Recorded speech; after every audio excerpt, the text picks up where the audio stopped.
So student, now in this video which is related to our local government chapter, we will do what is the composition of Panchayat Samiti. Fine. So Panchayat Samiti is formed at the block level. Under generally 100 villages come under it, and it consists of different members. So first member we will talk about, that is Sarpanch of Gram Panchayat of the area, equal to 1/5 of the total members of the Panchayat Samiti, and they are taken by rotation or by lottery. Second members are like elected members, they can be in the number of 10 to 30. And the third one is MPs, MLAs and MLCs, they are elected from the area.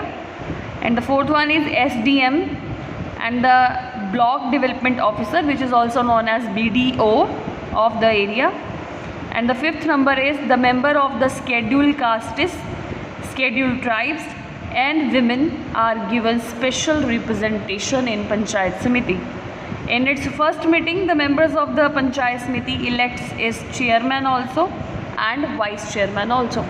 Now we will discuss what are the powers and the functions of the Panchayat Samiti. So first power we will discuss. The first one is the Panchayat Samiti looks after the working of panchayats in its area. Okay, so number of panchayats which are coming under the Panchayat Samiti, it's the responsibility of Panchayat Samiti to look after the working of that all panchayat. And the second is it tries to promote agriculture in its area and distributes among the farmers good seeds, fertilizers and scientific instruments. It highlights the importance of scientific methods in agriculture. It advances loans to the farmer for increasing agriculture production. And third, we are having a point related to function of Panchayat Samiti, that is it tries to promote cottage industries in its area. Cottage industry, we know that industry which can be started at home, okay, with a small amount of money. And the next one is it takes steps for the promotion of animal husbandry. And the last one is it makes sanitary arrangements in its area. So this was all about the functions and the powers of Panchayat Samiti.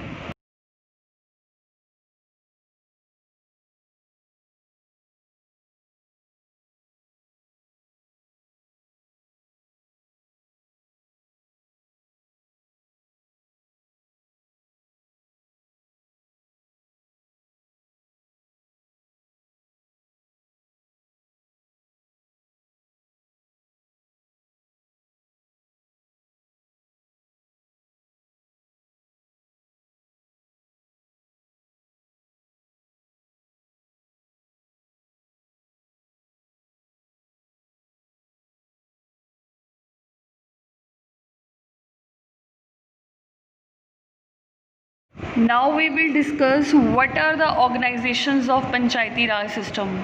Okay, the question can come to you in this way also, that explain the organization of Panchayati Raj system.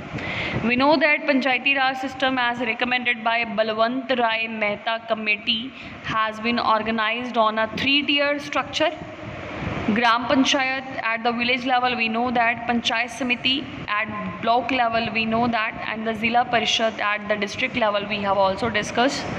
So what is Panchayati Raj system at all? It is a people's Raj. First is it's a people's Raj. The most important thing about the Panchayati Raj is that it is the people's Raj, and people's administration has been established in the villages. There is no better administration than the administration by the people themselves. Okay, so the next is direct democracy is there. Panchayati Raj is not in any way less than the establishment of a democratic government in the village. The villagers themselves control the administration of their village. We know that. And the third one is self-sufficiency. Yes, we know that in Panchayati Raj, if we talk about its aim, Panchayati Raj aims at making every village self-dependent for the purpose of making and executing its development plans. The Panchayati Raj institution make people self-dependent and self-reliant. Okay, the fourth one is self-confidence. So Panchayati Raj helps in the development of self-confidence also. among the people, confidence among the people, and it helps in building up a great and grand nation. So this was all about the organizations of Panchayati Raj system. We know that different times or time to time changes are there in Panchayati Raj system. Some changes are in the name of 11th schedule also. The matter or the subjects included in the jurisdiction of Panchayati Raj institution are listed in the 11th schedule of the constitution, which was inserted in 1992 by the 73rd Constitutional Amendment Act. This we have already discussed in our first video about the 73rd and 74th Amendment Act. These 29 subjects, in 11th schedule we are having a 29 subjects. So now we will discuss what are the these subjects which were included in 11th schedule. Fine, so we be very careful about it. Now our next topic is what are the subjects included the 11th schedule. So the matter or the subjects included in the jurisdiction of Panchayati Raj institution, we know that they are listed in 11th schedule. So the particular subjects are, the first one is agriculture, including agriculture extension. Second is implementation of land reforms, land development, land consolidation and soil conservation. And the third is minor irrigation, water management, watershed development. Fourth is animal husbandry. Fifth is fisheries. Sixth is soil forestry and farm forestry. Seventh, we are having minor forest produce. Eighth is small scale industries, including food processing industries. Ninth is khadi, village and cottage industry.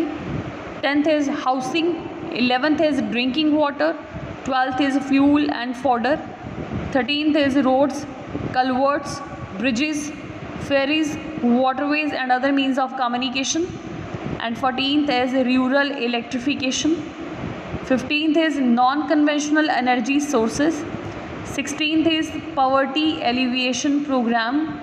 17th is educational, including primary and secondary schools. And 18th is technical training and vocational educations. And then 19th is we are having adult and non-formal education. 20th is libraries. 21st is cultural activities. And the 22 is market and fairs. Health and sanitation is on 23rd number. 24th is family welfare. 25th is women and child development. 26th is social welfare. And 27th is welfare of the weaker section, particularly the scheduled castes and scheduled tribes. And 28th is public distribution system. And the 29th is maintenance of community assets. So students, this was all about the subjects which were included in the 11th schedule after the 73rd Constitutional Amendment Act. These are total 29 subjects. Okay, so whenever you will ask 29, you have to answer. So usually the question comes in this way, that what are the particular subjects which are included in the 11th schedule. So how you have to write. It's depend on the marking of the question. If the 5 marks question is there, 5 points are required. If 6 marks are there, 6 points are required. Students, now our next topic is that describe the main features of municipalities after passing the 74th Amendment Act. I mean, what are the changes we got after passing the 74th Amendment Act? Fine. So we know that 74th Amendment Act was passed in 1992, and by this Amendment Act, Part 9A was inserted in the Constitution. And following, we can say there are different features were there of municipalities after the passing 74th Amendment. We will discuss. The first one is 3 types of municipalities.